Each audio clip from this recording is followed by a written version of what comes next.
Mikhail Lermontov was a multi-million-dollar luxury liner. 12 decks high and longer than a city block, she was the pride of the Soviet cruise fleet. One windy Sunday in February 1986, the Lermontov cruised out of New Zealand's Marlborough Sounds. 738 people were expecting a sightseeing trip down the South Island's stunning west coast. Instead, they sailed into the worst of all possible nightmares. By nightfall, crew members were fighting for the lives of every single passenger on board. And a Russian came running into me and he said, "Val, move quickly," and threw me a blanket. "Go now." We're in a Mayday situation. And John was screaming out, "Pa, we're going to drown, are we going to drown?" And I said, "No, John, don't be stupid." The trapdoors came down, and then straight away I was, where's Nan, where's Nan? So I was terrified. I just started screaming. Frantic passengers were herded into lifeboats, fearing for their lives. Their rescue is a miracle. The facts behind the sinking have remained a mystery.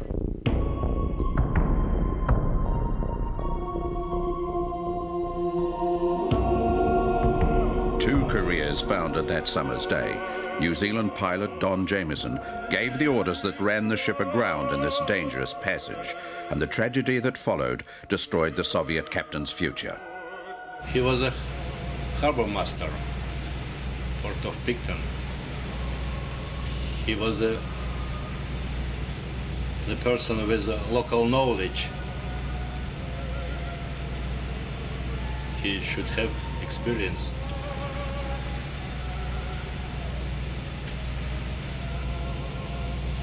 I trusted him. They came to me on the Monday and said, "Look, the ship sailed over a reef that's too shallow, and the bad news from New Zealand's point of view, there was a New Zealand pilot on board, experienced pilot. He should have known what he was doing, and I'm afraid, Minister, we sunk the ship." On board that night, all seemed lost, but crew on coastal ships, local boat owners and fishermen made heroic efforts to rescue hundreds of passengers and crew. Most of the holidaymakers were elderly and frail. Frozen by cold wind and lashed by rain, the survivors struggled across a series of lifeboats to safety. There's never been a full inquiry into the sinking of the Mikhail Lermontov. Because of this, the only man who knows why she ran aground has escaped public scrutiny. And the Russian crew have never told their story of that awful night, until now. The once gleaming cruise ship lies silent on the sea floor. Locked inside her bulkheads is the body of a 33-year-old man who had no chance to escape. Engineer Pavel Zagliadimov had been with the ship for 2 years, but his son Andrea and his widow Svetlana were never able to bury the husband she supported through his training. Pavel was a very meticulous man, and he wouldn't leave his post during an emergency. When the accident happened, he went down to his post, the engine room. He was down there, and the water was coming in, and they closed the watertight doors while he was in the engine room. The dramatic sinking of the Mikhail Lermontov echoed round the world. New Zealand had recently taken centre stage in the Cold War. The new Labour government's anti-nuclear policy had outraged traditional allies, the United States. In international politics, New Zealand was now very vulnerable. The ship's master, Vladimir Vorobyov, was a graduate of the distinguished Leningrad Higher Marine School. After 30 years, he'd risen to become captain of the flag-bearer of the Soviet cruise fleet. But he finished a ruined man. After the sinking, Vorobyov was demoted to a desk job. He now commands a small freighter in Africa. The Lermontov was 15 years old. She had just had a $29 million refit and been strengthened for ice. 12 stories high, and nearly 2 football fields long, she boasted an entertainment lounge, 5 bars, an all-weather swimming pool, a cinema, a disco, restaurants and shops. A cruise on the Mikhail Lermontov will create memories that will last forever. Memories of romantic nights under the stars. Although Captain Vorobyev was not her regular master, he knew the ship very well and had captained her before.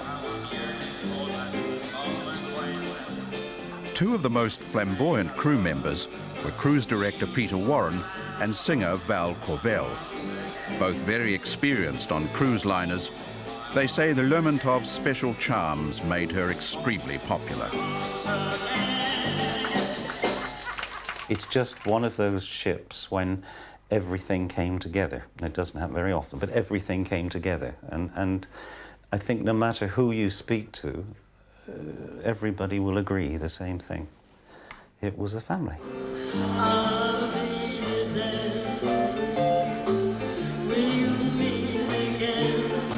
For 9 years, Val Corvell called the Lermontov home. Both her heart and her world were on board.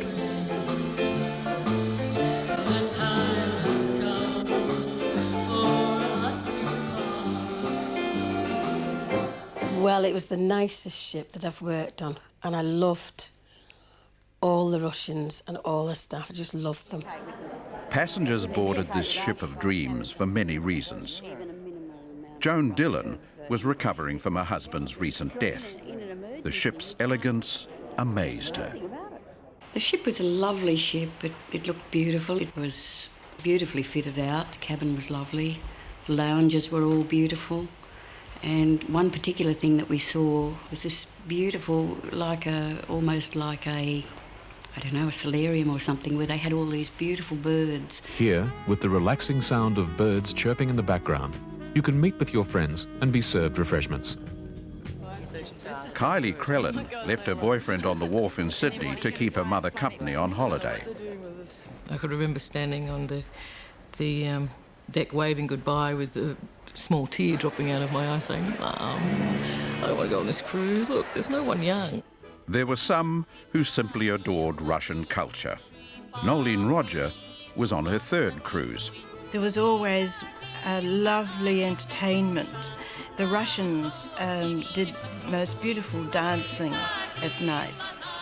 I went to Russian classes again this time, but only a couple, and you learn to say spasiba, which is Russian for thank you, and the cruise faces would light up when you said that, and they would say spazhelsta, you're welcome.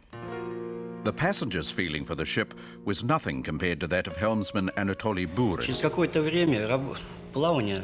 After a period of time on the ship, you have the feeling she's your friend, your brother. That's the kind of feeling you get when you sail. And there was much more than affection involved. Everything Jean Anderson owned was in her cabin. The ship was my home. You live on there. It's not like you're a passenger on there for 2 weeks.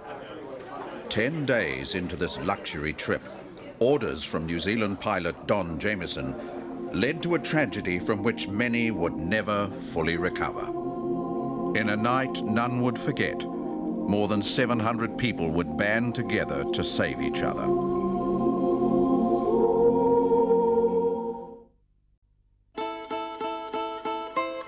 Cruising on the Mikhail Lermontov was an adventure more exotic than just sparkling waters. Passengers were served a cocktail of traditional Russia, spiced with Soviet communism, topped off with secret police. This is a good service, there's a Russian style on board, Russian service, Russian food. We try to show for the passengers Russian style.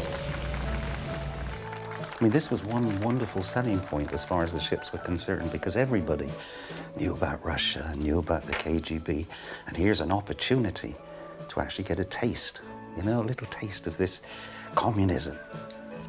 Before I joined the company, You know, you think to yourself, we're working with the Russians and it's the KGB and what's it going to be like? And then you're so surprised when you get on that it didn't interfere with anything at all, because they were only there to make sure that the crew and the officers stayed within the limitations of communism.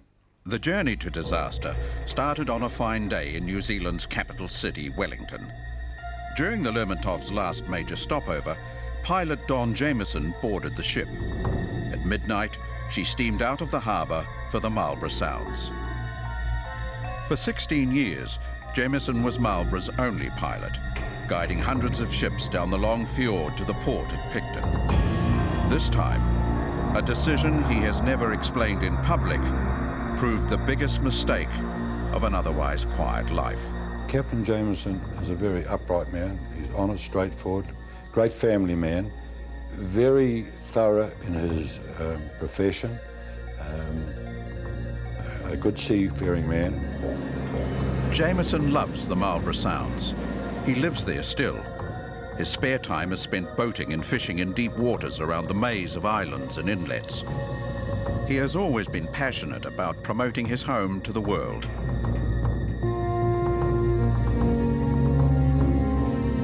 Nestled quietly at the head of Queen Charlotte's Sound, the tiny town of Picton was the Lermontov's last stop before steaming out into the open sea. Ray and Lorna Lane took their grandsons John and Stephen on the cruise as a special treat.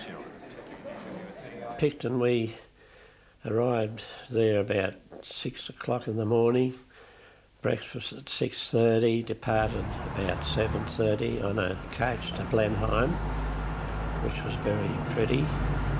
But there we had morning tea, biscuits, scones, cream cakes, which the two boys enjoyed. Made a guts of themselves.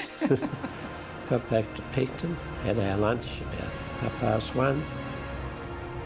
After midday, the Lermontov crew were hosting a traditional reception for the harbour board. The nature of their hospitality later became a very controversial point.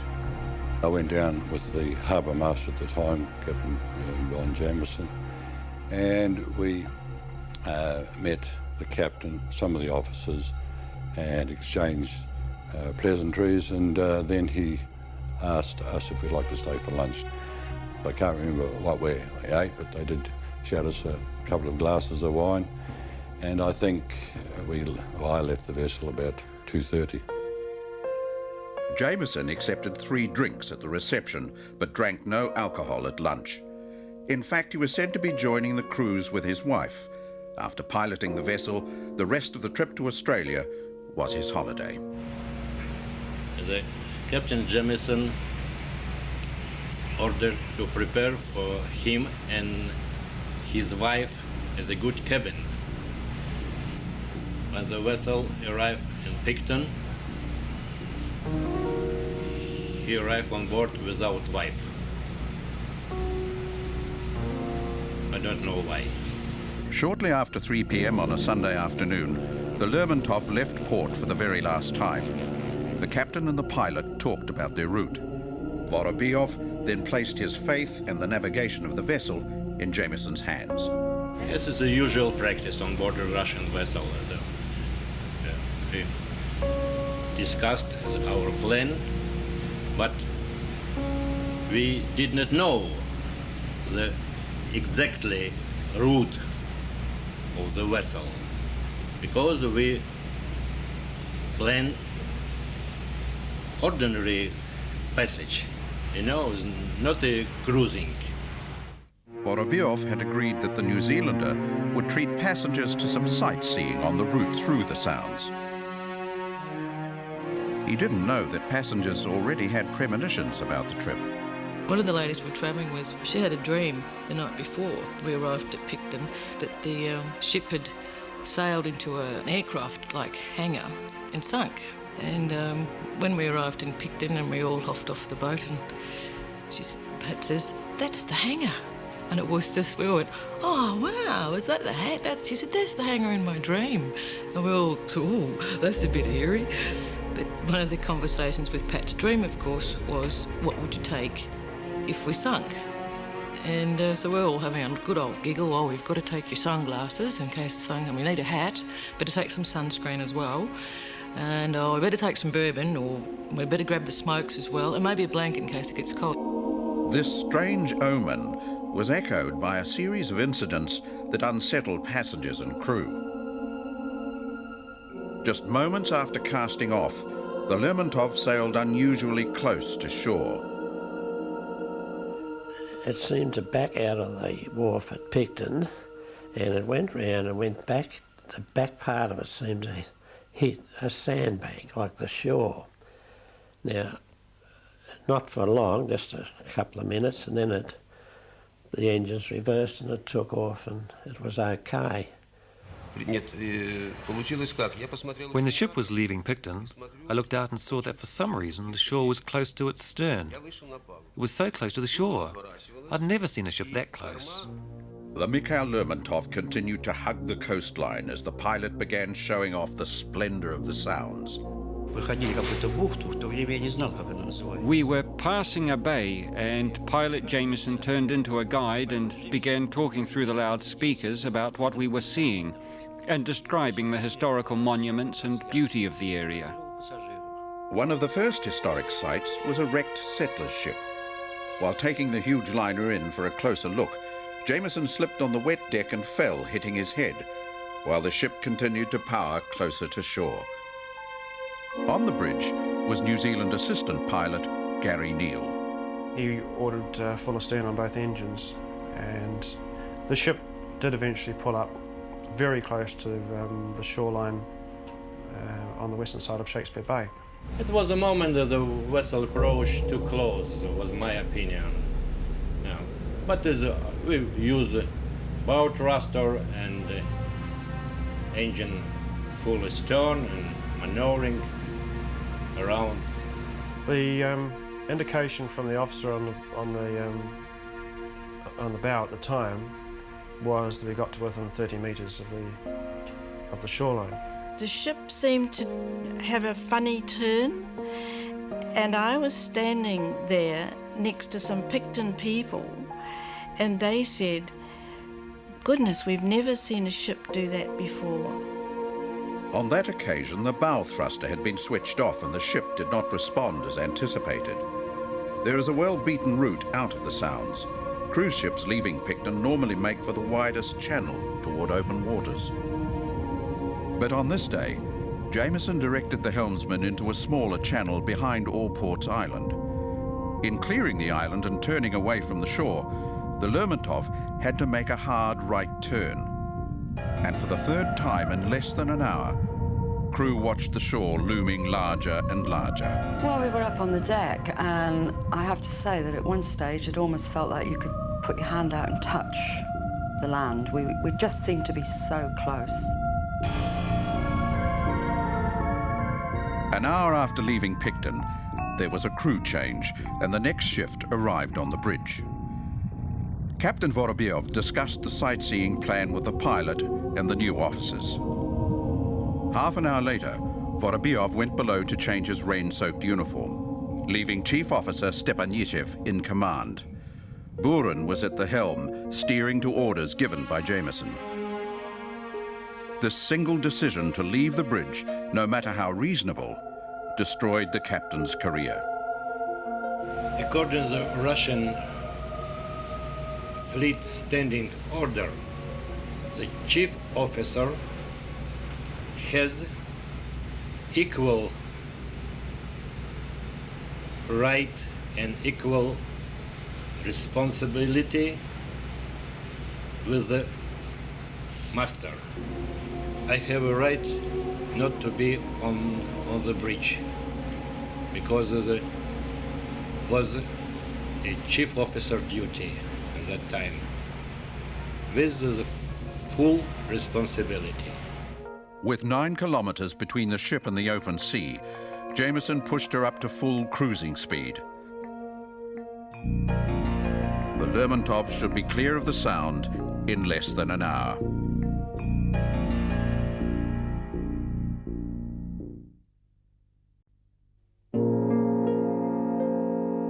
At 10 to 5, The Mikhail Lermontov was steaming towards the Tasman Sea at 15 knots, steering in and out of bays. The safest route for a large ship out of the Sounds is to the seaward side of Motuara Island. Once again, Don Jameson drove his new charge between the island and the coast.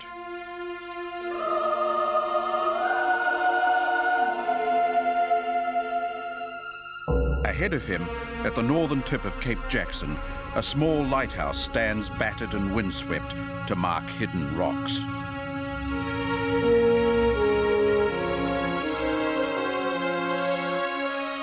The Cape was the home of the Baker family. David Baker has a vivid memory of the gleaming white Lermontov steaming past their bay. Magnificent sight.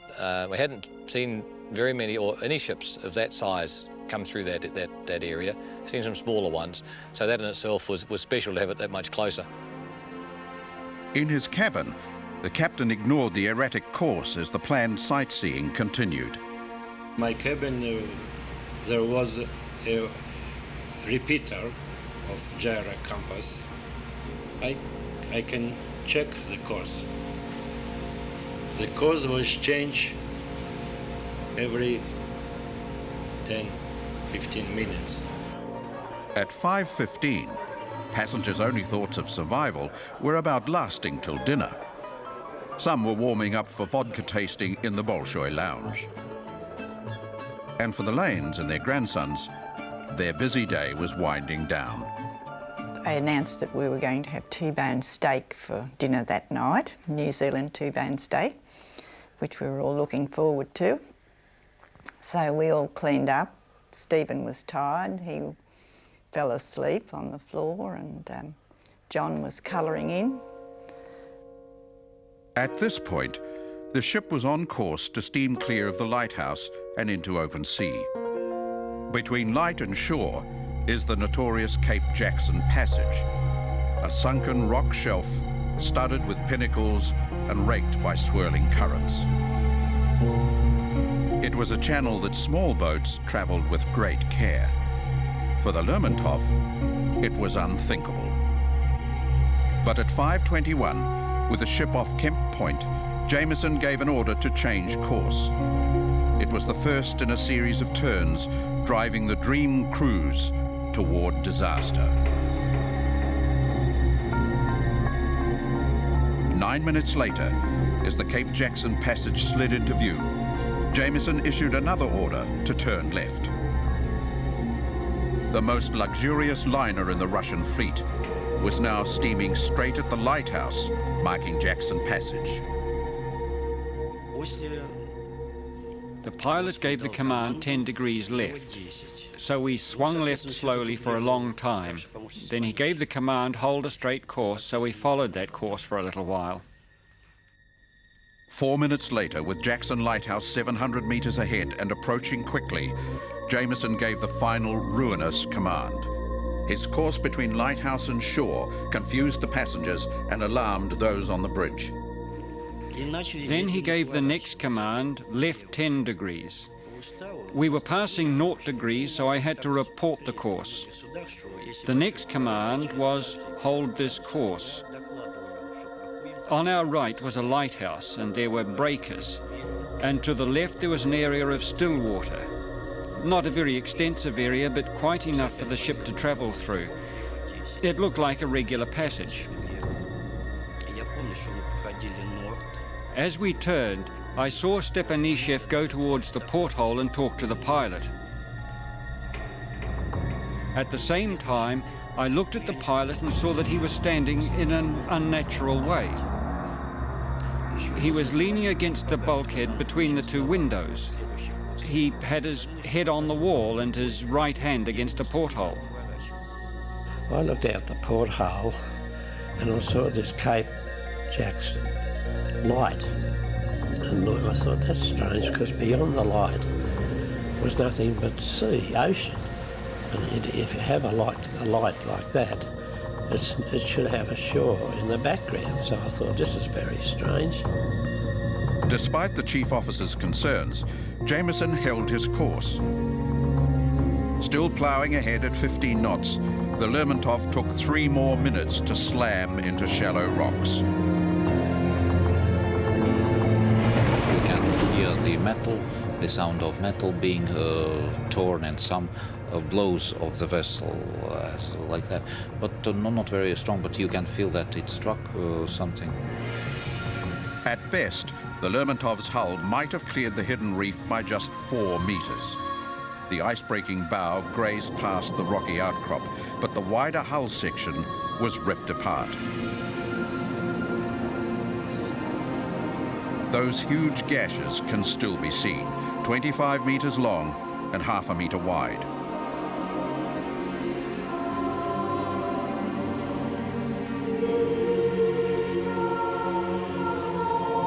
Water began pouring in at 63 tons per second, enough to fill a suburban house in under 5 seconds. We were heading to the Bolshoi Lounge and I had to go to the toilet. So while I was in there, we hit the rock.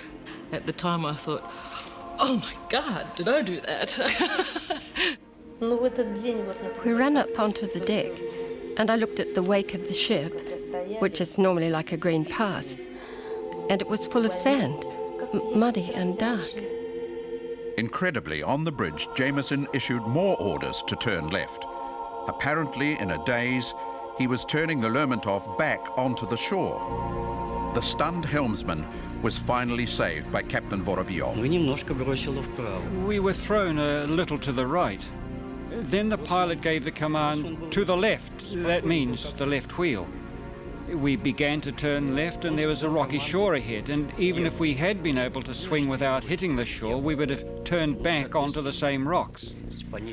At this point, the captain came running. Of course, he was furious and shouted, "Why are we in this place?" When I came on the bridge, the Captain Jameson tried to give the command to helmsman 10 degrees port. I said stop and start to hand over the command of the vessel myself. When I got to the bridge, Staff Captain Melnik, Captain Vorobyov, helmsman Burin and the pilot were there. The pilot was standing a little bit to the right. He was holding his head in his hands. He held his head like this for a long, long time. Captain Vorobyov took control of his badly damaged ship, heading for deeper water. Clear of the reef, the shocked master found his ship was mortally wounded. 6 minutes after the collision, Vorobyov sounded the general alarm. All the watertight doors slammed shut, the pool was emptied, and the main pumps started a race they could never win. I check on the emergency control plan. Where is the seawater? Then, when I received information from my staff that the seawater penetrated more than 3 waterproof section, I understood that the vessel is a dangerous situation. The Mikhail Lermontov had already claimed her first victim. Pavel Zagliadiamov, a refrigeration engineer, was working deep in the hull when the steel wall near him ripped open. The compartment flooded in seconds and the bulkhead was locked. The Lermontov could float with holes in 2 of her watertight compartments, but in just 7 minutes, 4 were filled. The pumps were working as hard as possible, but they could never match the torrent. In the bar, Kylie Krellin noticed something strange. I just said, oh, hey, Mum, look, these drinks are all leaning. She said, oh, don't be silly. And I said, but I'm not silly, they are leaning. Oh, you've had too much to drink, she said. I said, no, I haven't, Mum, have a look. Oh, they are leaning. I said, oh, don't worry about it, it'll be fine, which we didn't. Continued to have our Russian wine tasting, and Mum said, would you like a dance? I said, yes, I'd love a dance. So Eleanor and Mum and Pat and myself, we all got up and had a dance, and the band played on, so to speak.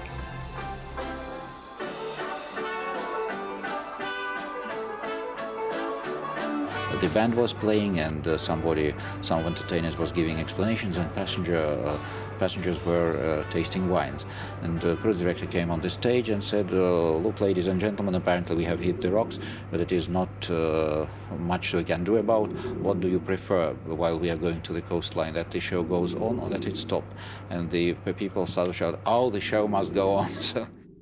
Under low cloud, in freezing rain and choppy seas, Captain Vorobyov began making decisions that could save or lose over 700 lives.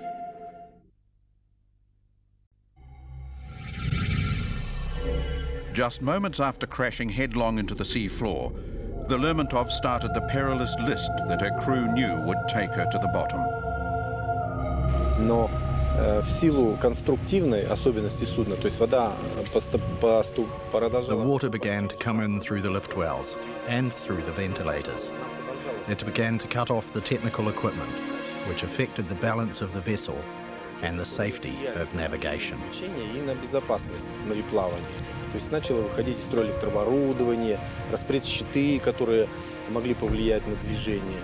Shortly before 6, 14 minutes after the impact, Captain Vorobyov asked pilot Jameson to direct them to a safe beach. Running the stricken liner onto shore might save his ship as well as her passengers. The pilot radioed for guidance. At home, the Bakers heard Jameson's plea for advice. Repeat your ETA port call, you are making and breaking. Mrs. Baker suggested a small cove as the best option along the rocky coast. This is Cape Jackson Radio, Cape Jackson Radio. It lay in the crook of a large bay, still more than 5 kilometres away. When they reported that water was coming into the lower compartments, the captain immediately ordered that a plan of all the compartments and tanks should be spread out to calculate where the holes might be and how long the ship might stay afloat.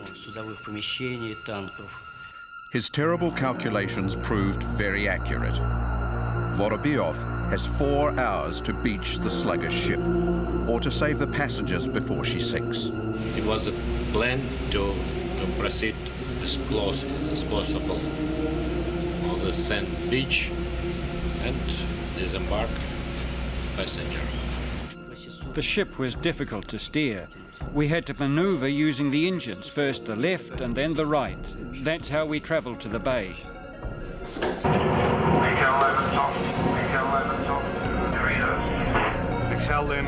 Mikhail Lermontov, please call again. Mikhail Lermontov, Picton Harbour Radio, message received as follows. We have struck a rock off Cape Jackson and are heading to Port Gore with the intention of beaching the vessel. We're in a Mayday situation. Please call Wellington Radio. Mikhail Lermontov, please confirm. 1.5 hours away, an LPG tanker was listening to the dreadful call. The Tarahiko's captain, John Reedman, hauled anchor and set sail to help. On the VHF 16, I heard the message, Mayday, this is Mikhail Lermontov. I actually thought it was a Russian fishing vessel. And just after we got underway at full speed, I checked the reference book with the ship's name in it and found it was actually a passenger ship, a Russian passenger ship of some size.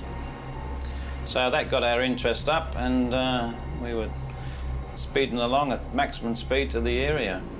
Also nearby was the inter-island ferry Arahura, carrying over 600 passengers of her own. Captain John Brew says the Lermontov's radio call had an electric effect. We were proceeding from Wellington to Picton, and we were steaming down Tory Channel. No problems, the ship was on time. And from the radio, we heard ZLW, Wellington Radio, talking to another ship that had a problem. It's the word Mayday that caused the silence to fall over the wheelhouse here. But the emergency call had not been the official distress signal of 3 Mayday calls. With the Lermontov sailing to shore, rescue coordinators called the Arahura and the Tarahiko to stand down. Incredibly, hundreds of elderly people were heading for a remote beach in rain and approaching darkness, while the largest ships in the area were advised to stay away. They told us that the Mikhail Lermontov was going to handle the situation by themselves and we were no longer required. So we had a couple of hours in hand and I decided we'd carry on and have a look at this situation. We started to prepare the lifeboats, we started to break out the blankets, told the cook to stand by to make some extra food if needed. Everybody was just getting ready for some excitement. In the confusion, Wellington Radio took a message from Jameson stating, "The master says he does not require assistance." The captain and Jameson still dispute who was responsible for cancelling the Mayday. I asked him to help me to send the Mayday, and he carried out it.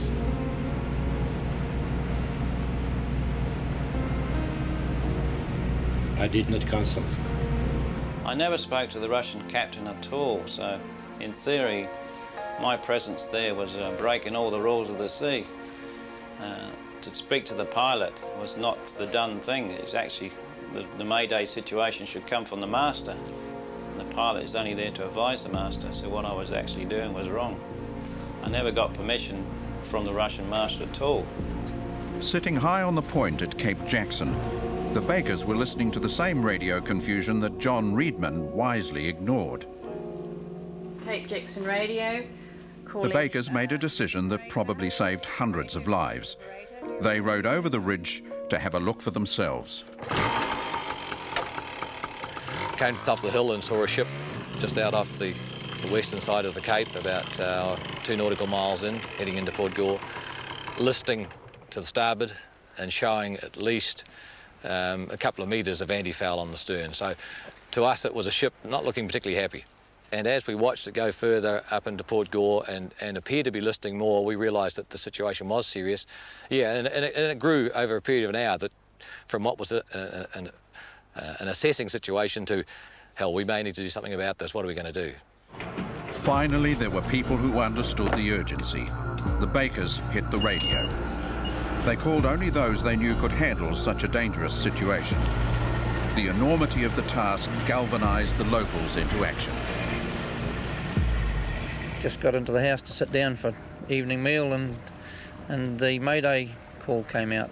It was Mrs. Baker actually that rung us and said we should go to Port Gore to see if we could help with whatever might eventuate. Well, we knew the ship had a big list and was taking water, so we imagined somewhere along the line they were going to beach it or it was going to be evacuated and all the people were taken off it. So we were prepared for that, and we knew it was going to be in darkness. As far as the sea conditions, there was no great problem. I mean, it was only a little chop there for a small vessel. But just the logistics of what you do with, as we thought then, 1,000 people.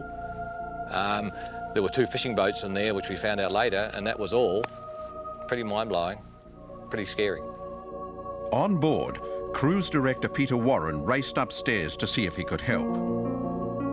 I went straight to the bridge, and Captain said to me, right, your responsibility is to be here to make the announcements, such as don't panic and, if necessary, seat and brace yourself, because we were trying to make into the shallow waters.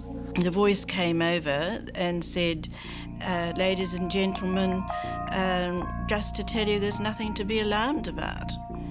And that made us a bit worried, what we were not supposed to be alarmed about. Nobody seemed to be telling us anything, but the next thing, this elderly lady came through and she had her head all bandaged and there was blood seeping through the bandage. The coordination centre for the emergency was 60 kilometres across Cook Strait, but the Wellington officials were having major problems. Their radios could not reach the flotilla of launches and fishing boats racing towards the Lermontov. The radio traffic situation was particularly bad, partly just because the geography of the area meant that we couldn't rely on communications between Wellington and Port Gore, but also because the sheer volume of traffic meant that there was a great deal of confusion. The currency of the information we got varied. Sometimes we knew it was second or third hand and had passed through various people before it reached us. Other times we got very good information. Normally, the short trip to shore would have taken the luxury liner just half an hour. As locals sped towards her, the Lermontov was shipping water at an enormous rate, crawling, virtually unsteerable, and closer every minute to sinking. Passengers finally understood the danger. I said, Mum, let's come back. I said, Mum, there's no one in the bar. So maybe I should have just helped myself, but there was no one anywhere. And I said, Mum, I'll just go down to our cabin and I'll grab us the bourbon and the smokes that we talked about. You want the sunnies while I'm there? And our life jackets while I'm there. That might be important, Mum. So off I toddle, and I get to the stairwell, and I look down the stairwell, and there was just water swirling everywhere. And I just went, oh no, Mum had just said there's nothing to panic about until it's time to panic. And I raced back to Mum. I said, Mum, psst, it's time to panic. I looked down the stairs, and I could see the water starting to come up. You know, you look down like this, and I could see it starting to come up, right?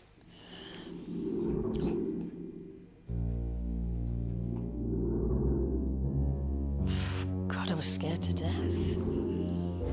The race against time slipped away with every litre pouring into the hull. At 7:15, Captain Vorobyov's final hope was extinguished, along with the ship's power. I tried to approach, to reach this sand beach. But when I increased speed,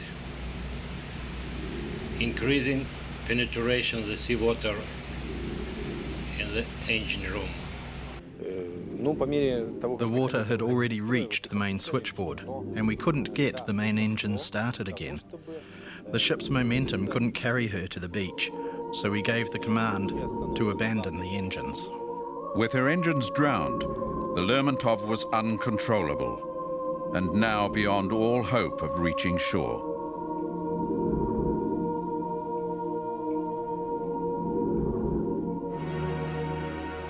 I understood that there's no chance to save the vessel.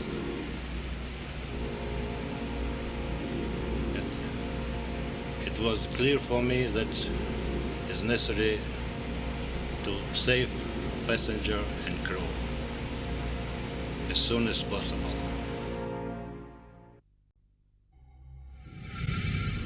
Within sight of the shore, Vorobyov gave the most heart-wrenching order: abandon ship. But the Lermontov's first lifeboat quickly returned. The supposedly sandy beach was rocky, steep, and too dangerous to step onto. There were about 60 people altogether. As we went towards the shore in the boat, the sailors were checking the depth of the water with poles. I was worried because the water was 2 meters deep, and I'm only 1 meter something. Putting people ashore was too risky.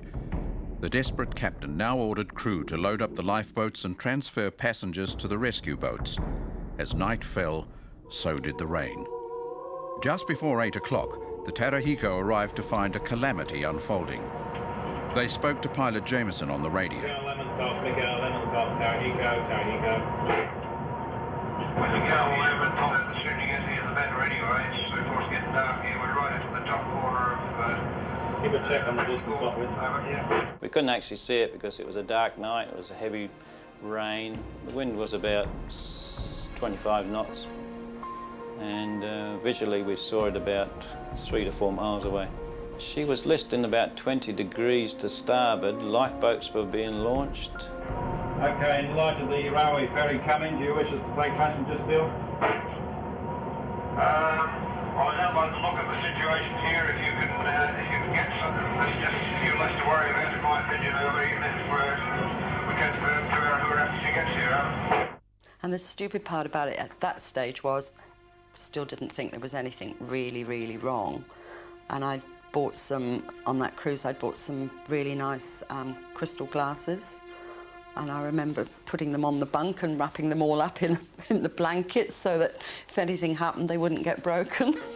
And I ran back in the cabin, and a Russian came running into me and he said, "Val, move quickly," and threw me a blanket. "Go now." The crew people just ripping people out of the cabins and rushing you up and pushing you, and didn't have a chance to get any of our toys. And She said, come on, quick, get your life jackets. They were up on top of the cabinet. And I sort of about my wife's bag. No, you haven't got time. Come on, the water's coming in. So we had to leave her bag and all the belongings there. And John was screaming out, Pa, are we going to drown? Are we going to drown? And I said, no, John, don't be stupid. Somebody spoke to me and I stopped to talk to them.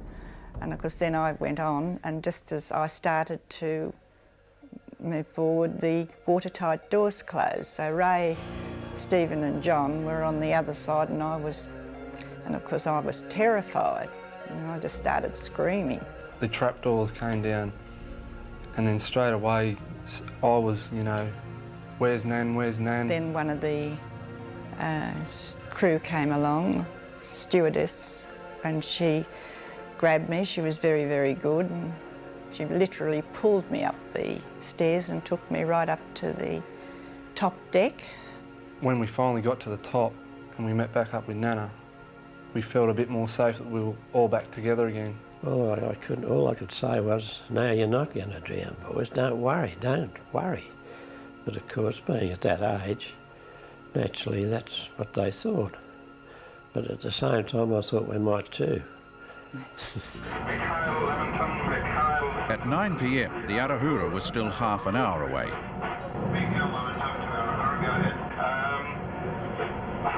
With regards to evacuating these people, do we need to use their boats or ours? Well, they get people into the boats now. I think probably better to keep them alongside and transfer them straight to you when you arrive, over. John, where are you? Part of Captain Vorobiev's plan was to lower the still empty lifeboats into the sea and for the people to board them through a small door lower down in the Lermontov's hull. But getting the passengers down several decks to that hatch was a nightmare job. The boats had been put down into the water, so we had to get them down. So we had to get them along corridors and down flights of stairs, and it was quite dark. I think one of the things I remember, I mean, you sort of laugh about it now, but it wasn't funny at the time, but the minute we said, right, you know, to all these people, you've got to do this, it seemed like it was a cue for all the dear old ladies to go to the toilet.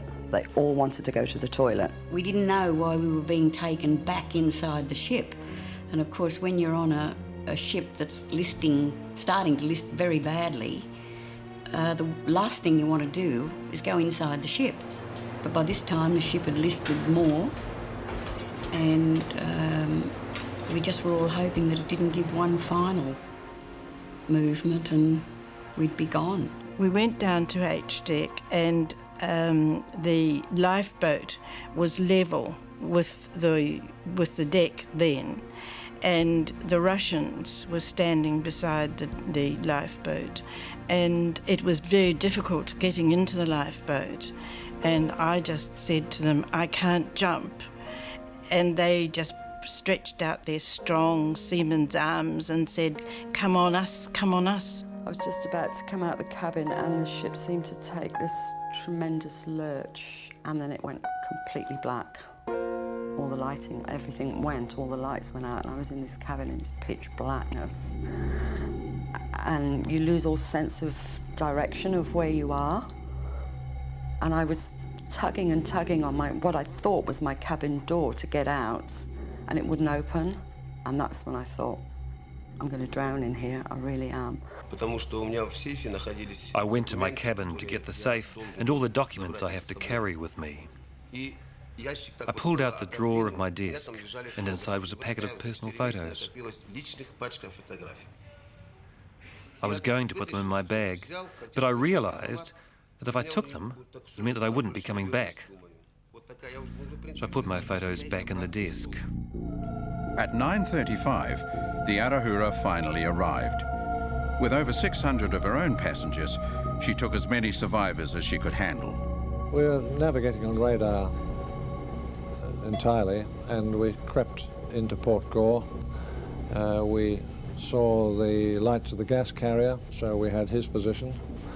There was no light at all from the Mikhail Lermontov, but we had him as a target on our radar. And we crept down to about a mile off him and stopped.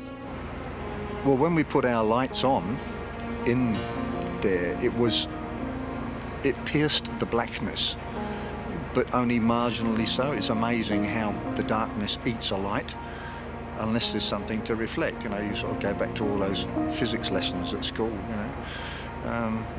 But the reflection was the main thing, and it was the ship itself that was lighting the scene because it was reflecting light. Inside the Lermontov, the crew were frantically working under dim lights powered from their own emergency generator. At 10:20, the Navy ship Taupo arrived. Her commander was shocked by the scene in Port Gore. The anchors were just touching the water as we approached it, and I think it's something that when you've been at sea for a long time, to see another ship dying like that was absolutely stunning. I think everyone felt absolutely stunned. We initially got close to Lermontov. We lowered our dinghy off the stern into the water. Very nervously tried to hang a 25 horsepower outboard over the stern without dropping it, which was pretty hard work when you're scared, but we did. Put our fuel tank in and then just basically went into the scene, which was very chaotic. Hira was coming up and actually manoeuvring into position and getting her lifeboats down, ready to do the same thing as Terahiko. Terahiko, all ships coming into Gore Bay, The Mikhail Lermontov is adrift. I advise you not to anchor.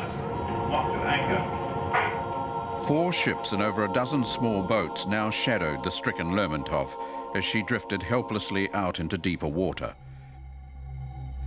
Into this confusion, the Terahiko's first mate carefully steered one of his lifeboats underneath the 12-story giant.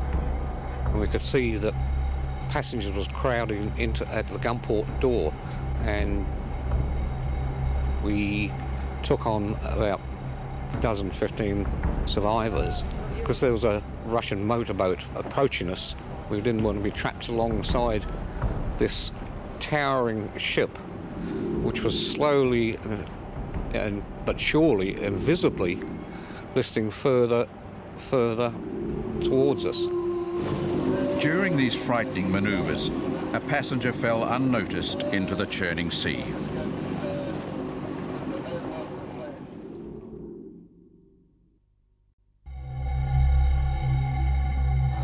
The Lermontov was now listing too far to load more lifeboats through the gun port door.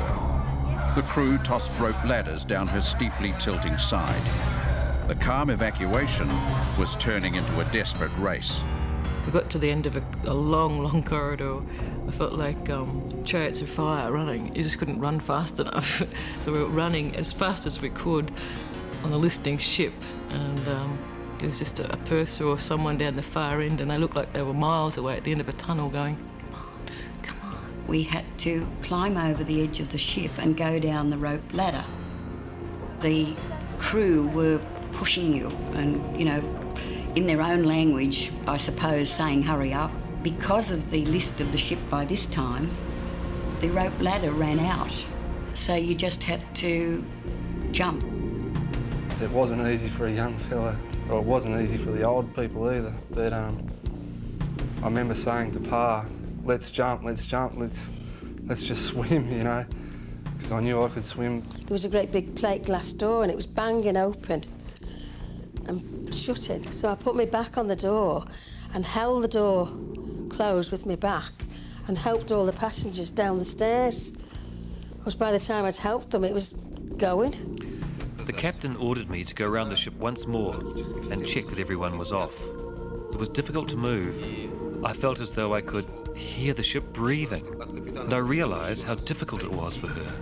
You just were going not along the corridor, but if you went along the corridor, one of your feet was on the floor and the other on the wall, because it was already nearly 45 degrees, so you walked like that. I saw an elderly man with a bottle of whiskey in the bar. He refused to leave. I tried to pull him out myself, but he wouldn't budge. So I went to get someone else, and we managed to get him down the rope ladder and into the boat.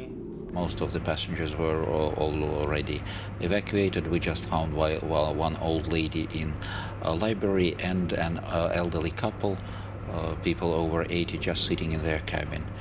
Because the old gentleman, perhaps he had many whiskeys, perhaps because he was afraid, so we just invited them outside. According to the captain's calculations, the ship would stay afloat for 4 hours. And so at the end he was shouting, hurry up, and swearing. We knew the ship would go down at any moment. Dave, I understand there's a number of passengers still on board the Lermontov. They're on the starboard side, somewhere around the gun port door. There's no lifeboats left for them. I wonder whether you'd mind going and picking them up. Yeah, we took the last 48 passengers from the ship, plus 2 of the Russian crew that were there helping them get off the ship, down the ladder and onto the boat. The passengers were absolutely speechless. They were in a very stunned state.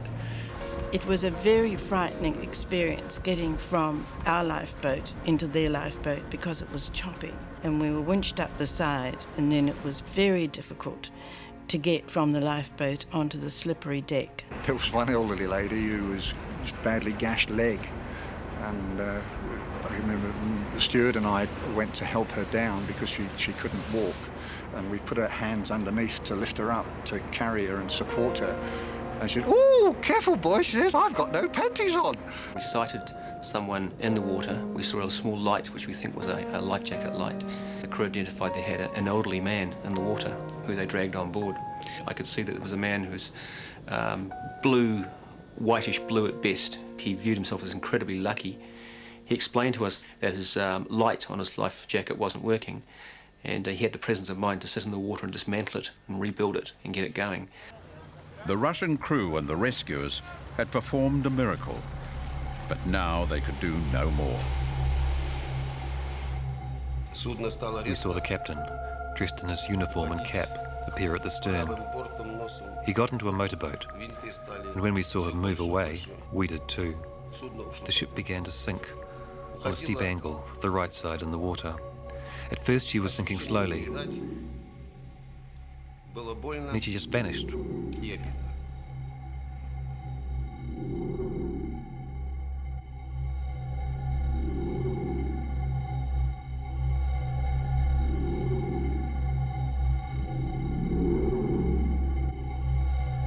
The noise from the ship was unbelievable. You know, the air hissing out of ventilators and crashing of sounded like glass, but obviously bulkheads blowing with the pressure. It was very, very noisy explosions, great gushes of air, hissing and squealing and whistling, and then all of a sudden the bubble stopped coming up and everything just went dead silent.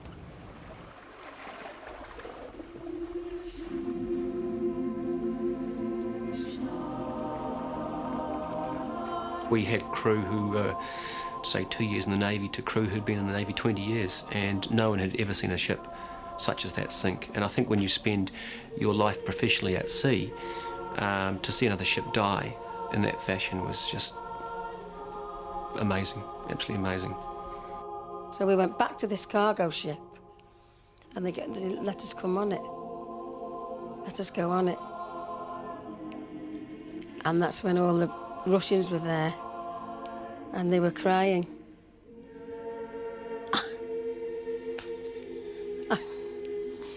And I was.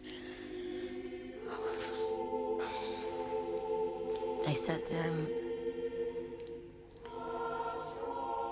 we won't be seeing each other anymore, Val.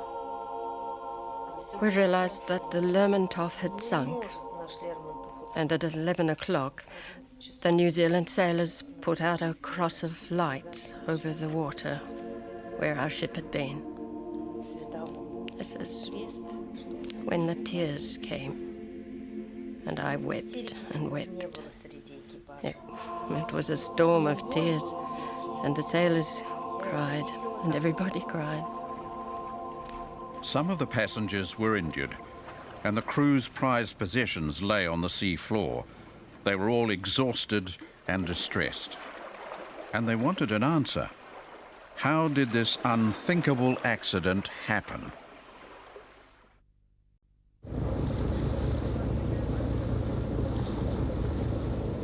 In the turmoil before the sinking, the crew combed the ship for stragglers. They thought and hoped everyone had been saved. And sailing to Wellington, the Russian crew began a count of the survivors. I give a command to check the crew according to the crew list. After 20 minutes, I receive information that one crew member is missing. Divers searched the ship and the shoreline, but Pavel Zaglyademov's body never resurfaced.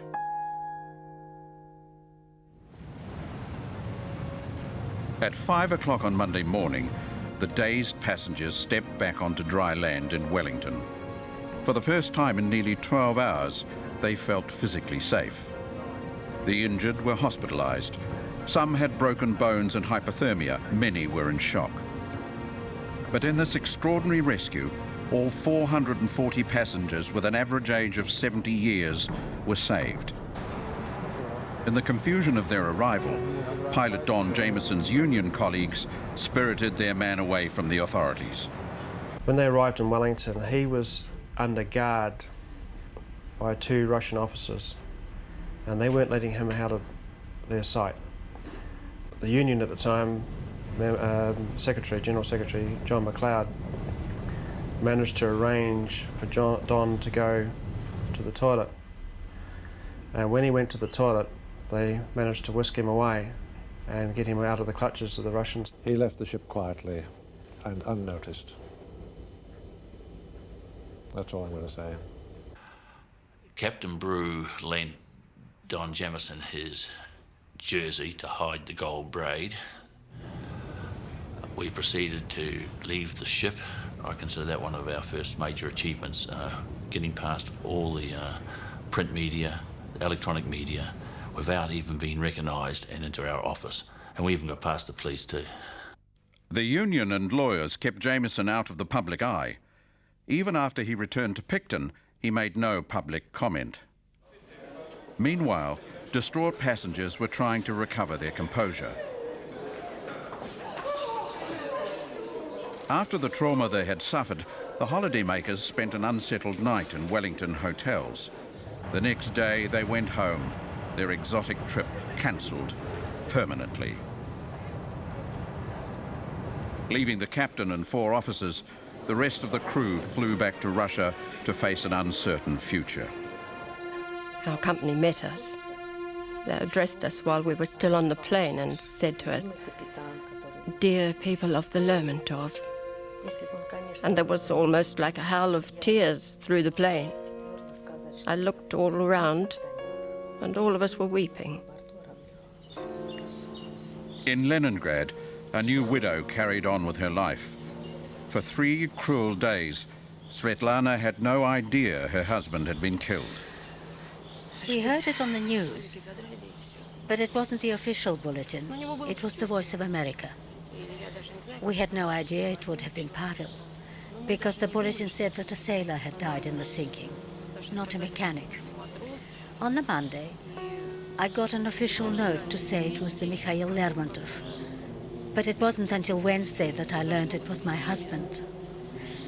They said they were searching for him, but in all probability, he was dead. The New Zealand government quickly learned how the Russian superpower's best liner wound up on the sea floor. My officials had a very good idea as to why the ship had sunk, even on Sunday, and they most certainly, I think, came to me on the Monday and said, look, the ship sailed over a reef that's too shallow, and the bad news from New Zealand's point of view, there was a New Zealand pilot on board, experienced pilot. He should have known what he was doing, and I'm afraid, Minister, we sunk the ship.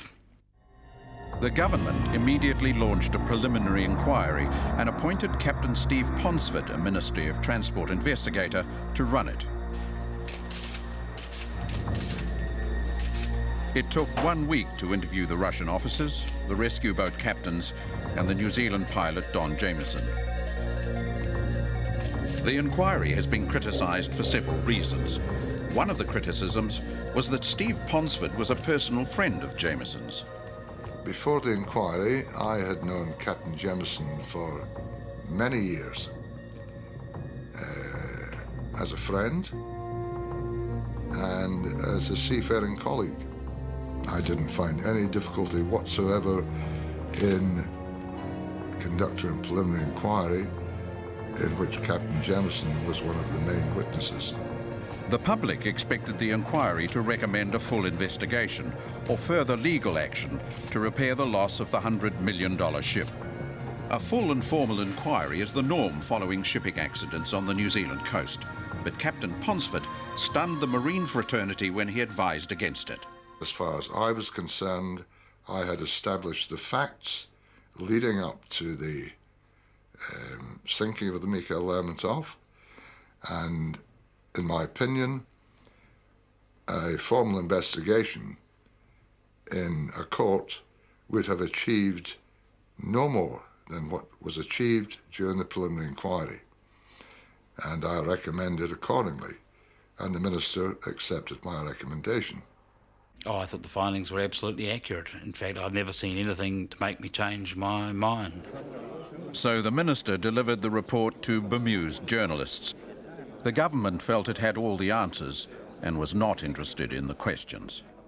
According to the report, the cause of the casualty was a decision by Captain Jameson to navigate the Mikhail Lermontov through the narrow passage between Cape Jackson and the Cape Jackson Light, a passage which in the event was not deep enough for a vessel of the Mikhail Lermontov's draft. The announcement that Jameson would not face a full inquiry stunned survivors. The lawyer for Australian passengers believes a full inquiry was necessary. A couple of the purposes of a preliminary inquiry is to identify whether, at the early stage of collecting the facts together, there remain questions unanswered.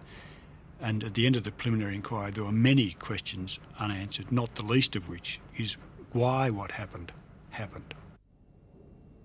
The high-level government decision to drop the whole matter means much of the evidence was never scrutinised. Ponsford had found all the evidence credible, yet there were dramatic conflicts between the parties over events on the bridge as the ship headed for Cape Jackson. Ladies and gentlemen, I think it's most important that you cooperate with these people. Thank you very much. Pilot Don Jameson told the preliminary inquiry, "I ordered port 10 degrees and started to go through the passage. The order was not questioned." The Russian officers gave evidence that they did ask the pilot why he was doing this. They did challenge him to that extent, and he told them that it was okay, he'd done it before. As we turned, I saw Stepanishev come over and talk to the pilot. He asked the pilot, "Why are we turning left?" And the pilot, Jameson, explained that he wanted to tell the passengers about this particular tragic place where several ships had perished. My officer were placed in difficult situation. When my officer, is my opinion, when my officer understood that is some dangerous situation, they have no time and place to abort. It would take a very brave man to take the command away from the pilot, because you can imagine when we went through all the details of what happened, imagine what we would have done if, in fact, what the pilot was doing was correct and Gusev or Stepanichev had said hard a starboard and then gone on to the reef in trying to make the turn. Imagine what we would have said as lawyers. What? You took the ship away from the experienced harbour master? The pilot? A man who knows the place intimately, who's been piloting since 1970? What absolute fools you must have been. The safe rescue of 738 people was a minor miracle. But the official inquiry sank almost as quickly as the ship. The few pieces of evidence about Don Jamieson's mindset are confusing. He did talk about events on the bridge during the brief Ponsford inquiry, but only a full investigation would really explain his actions. It was never held, and Jamieson has never broken his vow of silence. One of the most controversial issues has always been alcohol. Was Jamieson drunk when he directed the ship through the passage? 4.5 hours earlier, the pilot had accepted drinks at a reception with a Russian crew, then went to lunch with them. The pilot, Captain Jamieson, admitted that before lunch he had consumed 1 beer and 2 vodkas at a presentation before the ship sailed. Captain Jamieson gave me some very honest answers without any hesitation, and I repeat, in my opinion, the use of alcohol by Captain Jamieson or any of the other officers on the vessel had no relevance whatsoever as to the reason for the sinking of the Mikhail Lermontov. That's really quite extraordinary that anybody in his position of responsibility could have consumed alcohol before he took a ship and 700 passengers out of quite a difficult port exit. I mean, there'd be no question of a captain of a 747 having a beer and 2 vodkas before he took 350 people off on a 747, and here was a pilot taking 700 people off on a ship having consumed alcohol, and we really don't know how much alcohol there was. Was it a big beer? Was it a big vodka? We don't know, but it may have been quite a lot of alcohol. There shouldn't have been any at all. Jamieson told the inquiry he took a shortcut on the spur of the moment. Approximately 3/4 of a mile southeast of Cape Jackson, he said, I made a sudden decision to go through the passage. When I went and visited him, he was hidden away in the top story of his house. He'd been hounded by the news media, as would be expected. And I asked him then, why did it happen? And his comment that really sticks in my mind is his comment that he felt as though he was driving off the road in the middle of the night, just taking that, drifting off into the gravel. In self-defence, Jamieson claimed he was just worn out. In hindsight, he said, the only explanation I can offer for the action I took is that I was suffering from mental and physical exhaustion, and that I was overstressed as a result of working long hours for an excessive period of time. To support this claim, Jamieson's diary for the last months of the previous year showed an average 70 hours a week at work. There were times when at midnight, 1 o'clock, 2 o'clock in the morning, his wife was so concerned that she went down to the office of the Marlborough Harbour Board and insisted that he come home for a rest. Well, he was acting general manager at the time, and he always was harbour master and pilot. Now, the piloting in Picton was never an onerous job, because he's only piloting 6 to 10 a year at the most. Obviously, Captain Jamieson was under a lot of stress, suffering from fatigue, and obviously that can affect one's judgment. I don't think Captain Jamieson straightforward never said to the board that he was overworked. He may have said that in his statement, and remember, he had to have some excuse for the decision that he made. If he wasn't generally overworked, but he was nonetheless spending 7 days a week, 16 hours a day, doing something of make work in an obsessive sort of nature in the office, then the Harbour Board should have known about that as well. The New Zealand inquiry did not check Jamieson's claim of overwork, but Australian lawyers did. Questions put by Marlborough Harbour Board's counsel in the Australian case suggest that Jamieson was working more reasonable hours in the month and a half before the accident and had 11 days break in January and February. He was not drunk, but he worked long hours in the week before the grounding. Psychiatrists say fatigue can adversely affect decision-making. Is this enough to explain his rash decision? To the inquiry, he said, it was certainly not a planned course, but a decision made on the spur of the moment and quite out of keeping with my normal behaviour. Jameson first directed the Lermontov toward Cape Jackson 16 minutes before hitting the rocks. He turned again 7 minutes before reaching Jackson Passage and gave his third and final command 700 metres before the lighthouse. He told the inquiry that when he decided to take the passage, he thought it was deep enough. I am aware that the passage is used by coastal vessels, and I was of the understanding the depth of 35 to 40 feet existed in the passage close to Cape Jackson. When Captain Jameson said it was a spur-of-the-moment decision, if you can picture a vessel heading north to go round the lighthouse, as one would normally do, and before reaching the lighthouse, looking to port, seeing the open waters of that passage, it's not illogical to turn a vessel through into that passage in order to, put it crudely, take a shortcut. There were several mariners among the people at RCC on the night, and I recall they talked about the fact that it should have been possible to get the ship through the gap.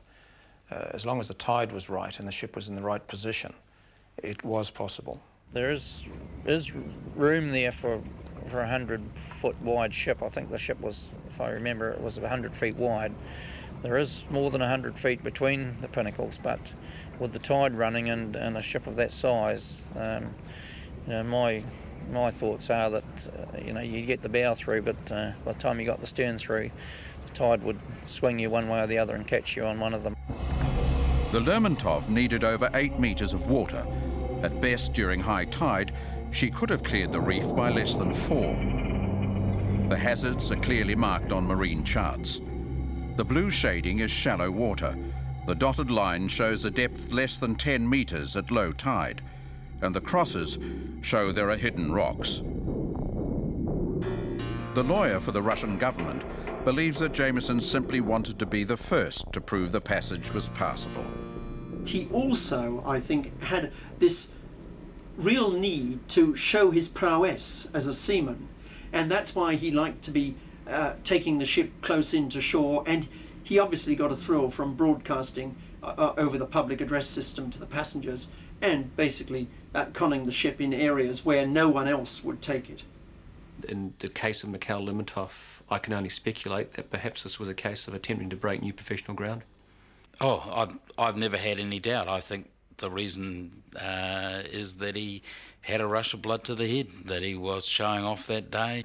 My own theory is that he was trying to, if you like, be a Frobisher, find the Northwest Passage and make a name for himself. I would have no doubt if he had pulled it off, it would become a piece of local folklore very quickly. And we'd probably be reading about the QE2 doing the same and not getting away with it instead. A plush, multi-million-dollar ship was destroyed. 1 man had died. Yet no action was taken in New Zealand against the pilot who admitted responsibility for directing the ship onto rocks. Russian officials launched their own government-backed inquiry, and a court case in Australia won compensation for the passengers. But Jameson did not appear at any of these hearings. The Russian inquiry found that he was primarily at fault, but the Soviet justice system could not punish him, so it turned on the crew. Captain Jameson was far from Russia. I've been in Russia. It's necessary to find culpable. Yeah. The culpable was found. The Chief Officer Stepanishev. The navigator, Chief Officer Sergei Stepanishev, was sent to prison for 4 years and fined $70,000. He could have avoided the disaster, they said, by overruling the pilot. The sentence meted out to the navigator is, of course, totally absurd. It's an instance of totalitarian justice being meted out on a man who had no right, ability, purpose or responsibility for steering that ship anywhere near Port Jackson. He was, in fact, he'd been stood down in favour of Captain Jamieson. So having done what the New Zealand law required of him, he gets in the cooler when he gets back to Russia. Captain Vorobyov was punished as well. He was confined on shore for several years, demoted to a poorly paid desk job. It was difficult to live with a salary. My family is wife without work, is two sons, is a student and schoolboy. It was difficult economically. But the Baltic Shipping Company was still $100 million out of pocket, and Russia wanted some of her money back.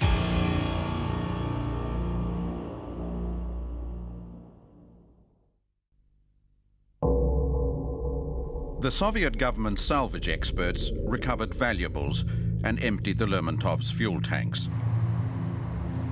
Then the Russians hired Australian lawyers to sue the Marlborough Harbour Board for their loss. The Marlborough Harbour Board obviously had insurers behind them. It's no good getting someone who can take a judgment, but then when you come to enforce the judgment, there's no money there to meet it. So what we were looking for, in effect, was a deep pockets insurer. Although he was charged jointly with the Harbour Board, Jamieson refused to appear before the Australian courts. We served a default judgment on him because he didn't appear to answer the charges. Now, we could have, if you like, executed that judgment against him, bankrupted him, quite easily. But we didn't, because there was no real point in it. It was more of a tactical thing. And as far as I know, that default judgment still remains, I'm not saying in force, but it still remains there. In an out-of-court settlement, the Marlborough Harbour Board later paid $4.6 million to the Lermontov's owners. The claim was over $100 million, the payment just a fraction of the Russians' loss. And when the distressed Australian passengers got home, they in turn sued the Soviet government. 141 passengers, led by Joan Dillon, eventually won a total of more than $3 million for their pain and suffering. Well, naturally, it was very nice, but I honestly did not go into the case primarily for getting the money out of them. I just wanted to mainly find out what actually happened. Despite the risk to so many lives and one death, New Zealand authorities never laid charges against Jamieson. If I had a charter party on this boat tomorrow and I went out there and I hit a rock at Cape Jackson and sunk this boat, I'd be crucified. I'd probably lose my ticket. I'd be splattered all over the newspapers. I'd be splattered all over the television. If I'd drowned somebody off this boat. I find it extraordinary that there were no charges as a result of this incident. We had a Russian seaman killed, 700 people put in mortal danger, and a ship worth at least US $25 million lost. So there was massive property loss, a death, and yet no charges at all came from it. Legally, the situation concerning Captain Jamieson's actions was very, very complex. You had a number of different statutes involved. There were time limits, there were difficulties of proof, there were limitations over what penalties could be awarded. It was a nightmare legally. The local police quickly dismissed the idea of a manslaughter charge. The connection between Jamieson's commands and the missing engineer was not strong enough to mount a case. That left a lesser charge under the Harbours Act. Manslaughter was not an option because we had no body.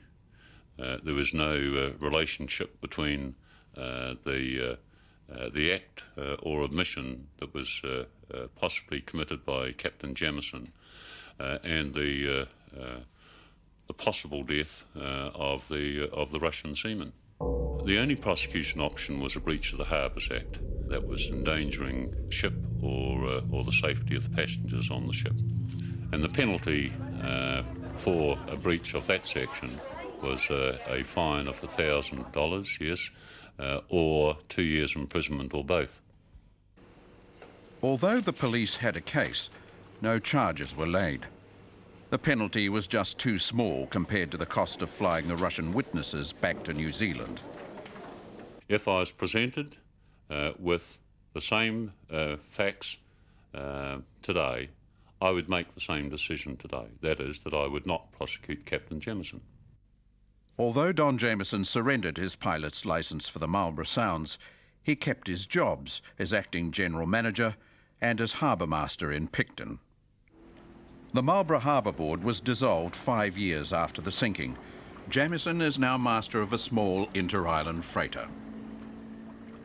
The hulk of the Mikhail Lermontov lies on her side, rusting where she sank 30 metres below the surface. Salvage was considered far too difficult. Scuba divers had plundered most things that could be carried, and 3 divers have perished in her maze of stairways and murky corridors.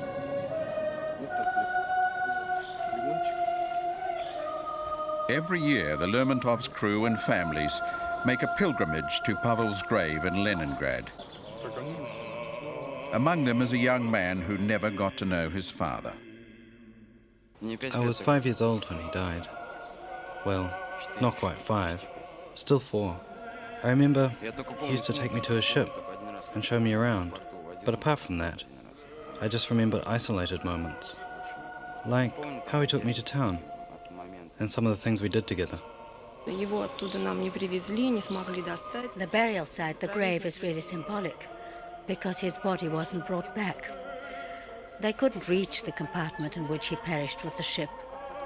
It's a symbolic grave, but we buried a uniform of his that he hadn't taken with him on the voyage. Singer Val Cavell lost her voice with the Lermontov. The shock of the sinking was so great, the once flamboyant performer has become a recluse. I can't explain how I feel. It's just, nothing's happening. It's just empty. I've never sang since I left the ship. And I used to be singing in the house all the time. I don't sing anymore.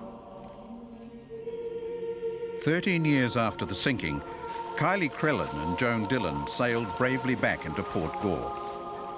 It took a while for you to realise you nearly lost your life and how precious those little things are to you that you might have lost on the cruise, or I'm also was my life, you know. I'm 26 years old. I nearly lost my life over there. Vladimir Vorobyov captained a crew of 338 on the Lermontov. Now he commands the Zambezi round the west coast of Africa with a crew of 7. I've received my job as a master again, but now I'm 61 already. I lost time from my career. Vorobyov. I think about him all the time. Wonder what he's doing and the heartache he must have. Because he must have it, mustn't he? In the years since the sinking, Captain Don Jamieson has never broken his silence. Despite the inquiries and the court cases round the world, passengers still feel cheated. Until such times as I am able to get an explanation of him, I don't think I'll ever be content with the fact that it was just one of those things that happen. And I'm hoping that one day we might get an opportunity to hear from him. And I would think I would probably be quite happy to just hear him say, "I'm very sorry that I did this to you people."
is made with the help of your broadcasting fee.